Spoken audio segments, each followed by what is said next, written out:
But the fact remains that the coal production and consumption, domestic coal production and consumption has to grow fast.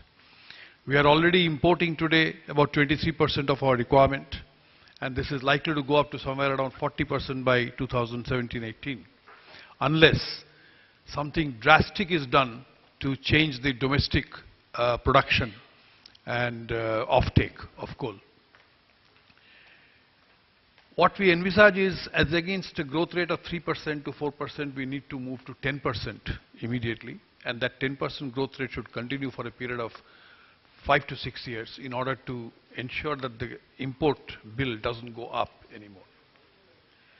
Now, I would like to just make a brief point that this was possibly not the situation even 6 years back or 7 years back. If you look back, even at the end of the 10th five-year plan, there is 2007, the import of thermal coal was hardly 5%, not even 5%.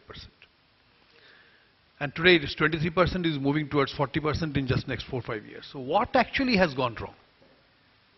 I think it's a time that we need to diagnose the problem in order to understand what the solution could be. The problem, in fact, dates back to 1990s, early 90s. You see, post-nationalization, Coal India has been registering a growth of around 5 to 5.5%. And that growth was good enough to meet the incremental demand of coal in the country, because power capacity addition was also happening at the rate of somewhere around 2,500 to 3,000 megawatts per year, which required incremental coal of 15 to 16 million tons, and that was the incremental production being made available. So there was reasonable balance. Now, when the economic reform started in early 90s, the first sector to be taken up for reforms was the power sector, where PPP and all those kind of concepts were brought in. And it was envisaged that the power sector would actually register a much faster kind of a growth rate. Parallelly, a study was done in early 90s as to see whether Coal India, by its own structure, will be in a position to meet the accelerated demand of the power sector if the production capacity accelerates. And the answer was clear no. This was in 1991. It was very clear to the planners, to everybody in the country, that Coal India alone cannot meet the demand of the power sector, and more players have to be added. And this is the basis on which the Coal Mines Nationalization Act was amended in 1993 to allow blocks to be taken away from Coal India and given to players, other players. That means induction of other players, the need and a process. The need was felt and a process was developed by making an amendment to this. Now the point remains that whether that process of allocating block to captive end users was the right thing to do or not. You see, what we find if you look around in the world, you will not find a country where this model of end users doing their own mining has succeeded. Mining everywhere is done commercially by large companies. That is the model. End users doing their own mining has not succeeded, and in India also it has not succeeded. The problem is there. Today, after 20 years of this experiment, what do we find? We find that out of 200 blocks that were allotted, of course there were some questions in between that came up in the last 2-3 years. But even if you go 2-3 years back, nothing much was happening. At that time there was no questions, there was no CBI or something. But no blocks development, where did it take place? Out of the 200 odd blocks, hardly 30 or 35 blocks got developed up to a certain extent. And as late as 2007, the projection was that the coal from this sector, the captive block sector, would constitute at least around 18% by 2012, around 33% by 2017. That means today it should have been 25%. As against this 25%, today what we find? 8%. So which is clear that there is a gross failure there. The production from that sector should have been 111 million tons. As per the planning 11 plan, five-year plan document, it should have been 111 million ton by 2012 and 333 million tons by 2017. So today it should have been about 175 to 200 million tons. And what is the production? 40 million tons. So the gap is 125 million tons from that sector alone. Now the point is, if the country's policy has not been able to bring in new players, the issue that was recognized is you need to add more players. The country adopted a policy, that policy failed. So in 2007, all of a sudden you decide that since everything else has failed, let us do something shortcut. Let us make Coal India responsible to supply all coal to everybody. How will it happen? So that was again a wrong policy. So to correct one wrong, another wrong was done. And that is the reason why you see today the whole complexity of the issue. Linkage is granted. It is not getting converted into fuel supply agreements. Power capacity is stranded. It is all faulty policies. What is the answer? How do we go ahead? The only way to go ahead is to have a policy in place now where you can have players with core competence in coal mining. And those are not end users. Those are commercial miners. It could be global, it could be Indian, whatever it is. But companies or players with core competence in coal mining has to come in and mine and sell coal. Now for that purpose, we need to make a statutory amendment. Actually, the Coal Mines Nationalization Act, a repealing of that act was introduced in the parliament way back in 2000. At that time, it faced a very stiff resistance, both from political parties, particularly the left parties, and also from the trade unions. And the reason for that is, Coal India at that time was still in losses. So the apprehension was, if this comes in, there will be huge competition. Coal India will not find its feet over the ground. It will get into another kind of Air India or Indian Airlines kind of a situation. So we should not allow it. That situation has completely changed today. Today, if you look at open cast, and open cast coal is 91% of the total coal is open cast. Coal India is possibly one of the least cost manufacturers, producers of open cast coal in the world today. The IPO of 2010 has clearly demonstrated that in terms of valuation, in terms of profitability, in terms of any other parameter, Coal India is comparable to the best of the world coal companies. So therefore that threat is no longer valid. So keeping Coal India where it is, it should be now opened up. If it is opened up, more global players are allowed to come in, of course through a very, very transparently laid down process. And it is not very difficult to define that kind of a process because this is the approach that many countries have taken in the past. South Africa has done it, Australia has done it. So it's not a very, very cumbersome process. Major players come in. Some domestic players have also acquired experience in coal mining. We can't stop Adani to come in. Adani is developing a coal mine in Australia today. Similarly, the global players can come in and we can create something like 6 Coal Indias, half a dozen Coal Indias. And if that happens, the whole issue of current shortage in coal, and it's very correct that in terms of resources, we don't lack abundance. We are fairly abundant in resources.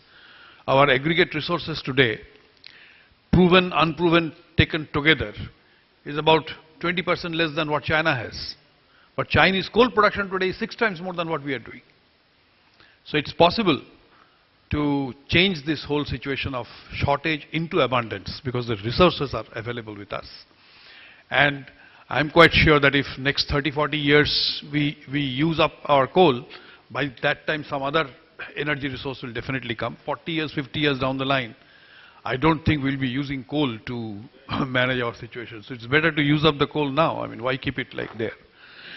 So I think these are the kind of changes that need to happen in order to change this whole situation from shortage to abundance. This is of course not the subject matter of today's discussion. Today's discussion is sustainability. Now as far as sustainability is concerned, I believe there has to be a meeting of minds. The whole process is basically meeting of minds between the environmentalists and the coal mining community. I think one needs to see the other's point of view much better. That's possibly the answer. And open mind. And basically I see there are a lot of things that even the coal companies or the mining companies can do, which they are not doing. And if they start doing that, I believe there will be a positive kind of a response from the other side as well. I'll give you a couple of examples. When you travel from Calcutta to, let us say, Gaya, Delhi, that route, you find just after crossing Durgapur, or maybe around Andal, you find places on both sides undulating. You know, those are all coal mines of 1 century earlier, Bengal coal and all that. The coal has been mined out, the land has been left like that, undulated. When it comes to Eastern Coal Fields still 4 years back was a loss-making company. Today it's a good profit-making company. It will say that we didn't do that mining. So what have we got to do with that land? The answer is, do we not have resources sufficient enough? I mean, Coal India is saddled with resources, 60,000 crores, doesn't know what to do with the money. Can we not levelize that place and make that land useful for some other purpose?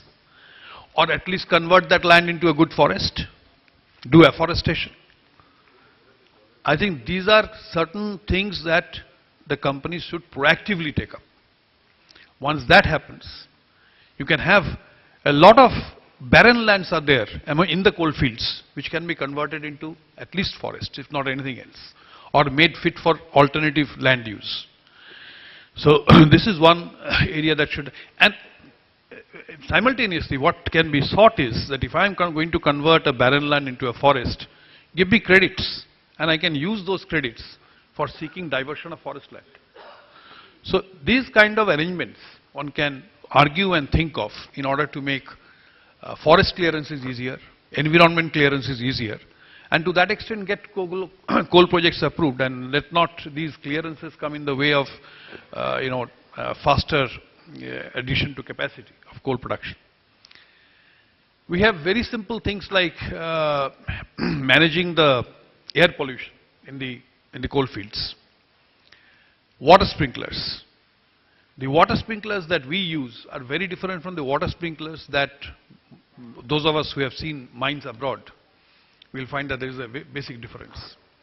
In our mines, the water sprinklers will sprinkle water in big jets and create a huge lot of mud where you will find very difficult to even walk, to move your vehicles, all these kind of problems you can see. In Western world, the water jets are just like a mist. The land is left moist, but it is not made into a mud. So there is no problem in vehicular movements or movement of dumpers, etc. And people don't find it, difficult to deal with. When we say, can't we get them here? We can't. You know the reasons? We have to procure water sprinklers through tenders. And those will never be L1. So is it a problem that cannot be solved? I don't think so. It's a question of policy. These are all man-made, rule-made problems. So I think these have to be solved. We have to get sprinklers in a big way. In fact, if we do this, then possibly we can take another argument with the Environment Ministry that why have a concept of consented capacity? Why limit the coal production to a certain capacity? You should be bothered with pollution load. If I can tackle the pollution load, I should be allowed to produce as much as I can.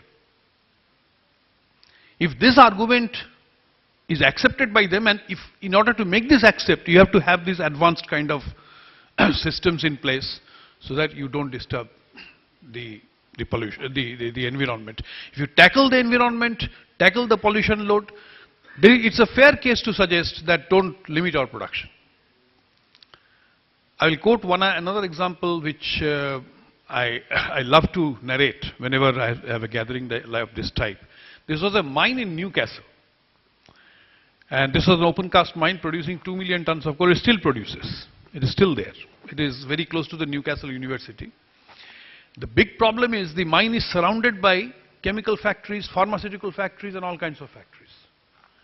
So though that environment, you have to have a very high standard of environmental management. So that was the purpose why we went and saw the mine. And it is unbelievable what the mine management has done.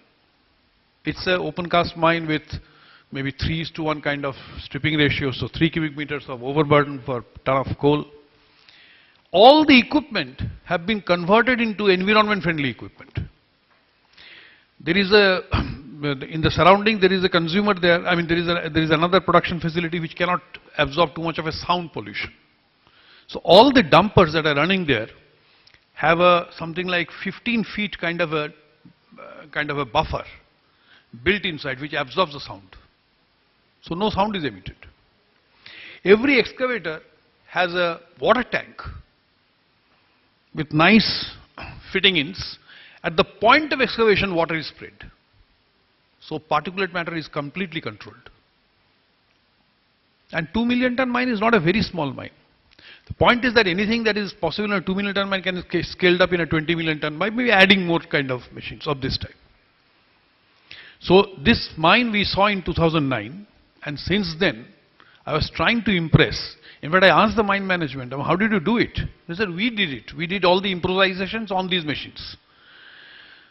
We asked them, why can't you ask the equipment suppliers to do it, manufacturers to do it? They will not do. So since Coal India is a big buyer, we took it upon us.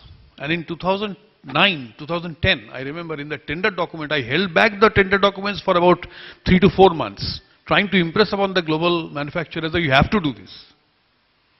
At that time they said that, sir, we'll take 1 year's time, but we'll do it. I am not aware of the situation thereafter because I have left in February 11. These are things that can be forced into. Only thing is you have to take a proactive kind of an approach. So there are many such examples. I don't want to stand in the way of Mr. Shom. He has a great experience in sustainable mining. I would like to hear him out. But collectively, if we have our thinking clear, I think a lot more difference can be made in the scenario, and mining need not be perceived as unsustainable or environment damaging or environment unfriendly. I'll quote only with the last example, which also is a good example to share. You see, in 2008, when Coal India got a Navaratna, there was a provision that Coal India needs to get itself listed in 3 years' time. So we started approaching the global investors as to how they perceive Coal India. So one reaction that came out is we perceive Coal India to be an extremely environmentally unfriendly kind of a company. You degrade land, you don't reclaim, you don't restore, that's all there in various websites, we have read various reports, etc. So when we came back with the feedback, we spoke to the CMDs, well, this is the feedback, what can be done about it? They said, no, sir, you come visit any mine, you'll see everything is fine. We are doing reclamation, we are doing restoration, etc., etc. I tried to find out from the KRAs of the project officers of open cast mines that where does reclamation restoration figure in the key result areas. And I'm really sorry to say that I didn't find any. There were no KRA related to this activity. So a project officer can find all the way up to become a director or the CMD of a company without really addressing this issue. So 2 things we did. First, we introduced this as a KRA.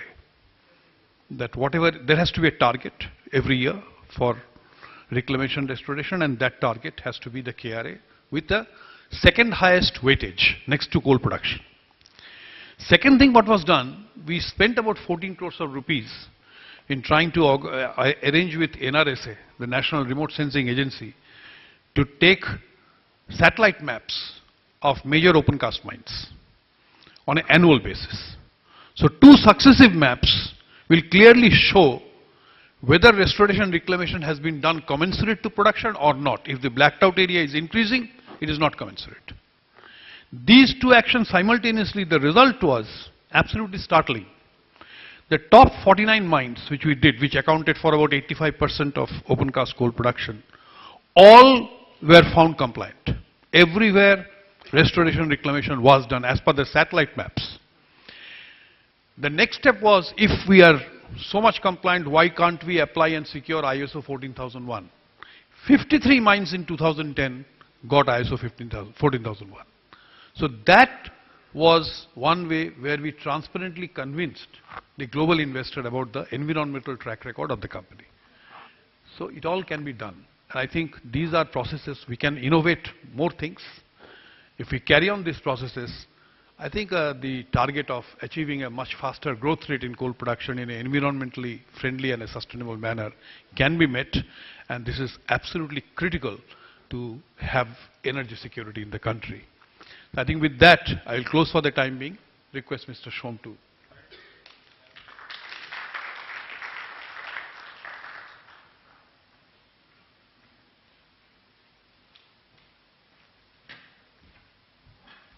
We heard the journey and the sustainable movement in the coal sector, one of the most important resources of in the mining.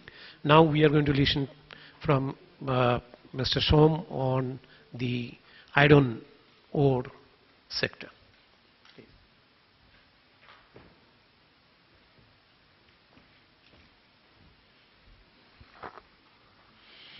Thank you, Mr. Mukherjee. My dear friend, Mr. Partho Bhattacharya, esteemed guests, friends. When I was hearing Madam Medha Patekar, and after that Mr. Partho Bhattacharya, one thing what was occurring to me is that the concern for environment and the concern for development, they have to be converged. And without converging them, possibly if we speak only about environment or development, we will be taking the country nowhere. I was remembering an incident where I was coming yesterday from Mumbai airport. A few months back, in the airport itself, I had set up a meeting with a lady who happens to be the richest woman in Australia. She is the owner of Hancock Prospecting, and she is developing an iron ore mine with a capacity of 55 million tons. That capacity of iron ore mine doesn't exist in India. So the moment I met her, she was going to London from Australia and had a stopover in Mumbai. The first thing she said that, thank you very much, Mr. Som, because you have stopped export. I couldn't understand. He said that because you have stopped export, the valuation of my company has gone up substantially. India was exporting about 106 million tons in 2009-10 of iron ore. And last year, India's export has come down to merely 15 million tons. In terms of foreign exchange, we have lost $10 billion. And one of the factors for which the exports dwindled had been the environmental concerns. There are other factors, of course. If you look at the iron ore industry over a period of last 5 years, you will find that in terms of not only export, production, and all other parameters, there has been a sharp decline. In 2009-10, we produced 218 million tons of iron ore. Last year, the production had been a mere 135 million tons, a fall of 38%. Why it has happened? It has happened mainly because of environmental degradation which happened, especially in the state of Karnataka, in the district of Bellary and Hospet, and Supreme Court's reaction to it. In fact, I had the occasion to see what type of degradation took place in iron ore mines of Karnataka in Bellary and Hospet. You will find all over as if a world war has ended and armies have just retreated. There are pits, small pits like trenches, from where the selective mining took place, transportation of iron ore in small dumpers or tippers. Roads are all destroyed. Agricultural field is covered by red sand, and practically there is no cultivation in that area. And when this happened, and this continued to happen for many years, Supreme Court of India had intervened, and they intervened with very, very strong arm. Today, in Karnataka, just about 23 mines are working. In Odisha, 36 mines are working. In Goa, not a single mine is working. All this happened during the last 3 to 4 years. And this has happened because of the provocations made by the iron ore miners in violating the fundamental environmental norms. The two issues I just wanted to focus here. If there had been violation of environmental practices, basic fundamental environmental rules, how that could be perpetuated for such a long time. Second, if those violations really took place, why it required ultimately the intervention of Supreme Court to take some action? What the other authorities, agencies, statutory bodies were doing all these years? In fact, these are the concerns, these are the issues which need to be deliberated upon. And I feel that BCC and I congratulate them that they have given us an opportunity to talk about it, to discuss about it, to think over it.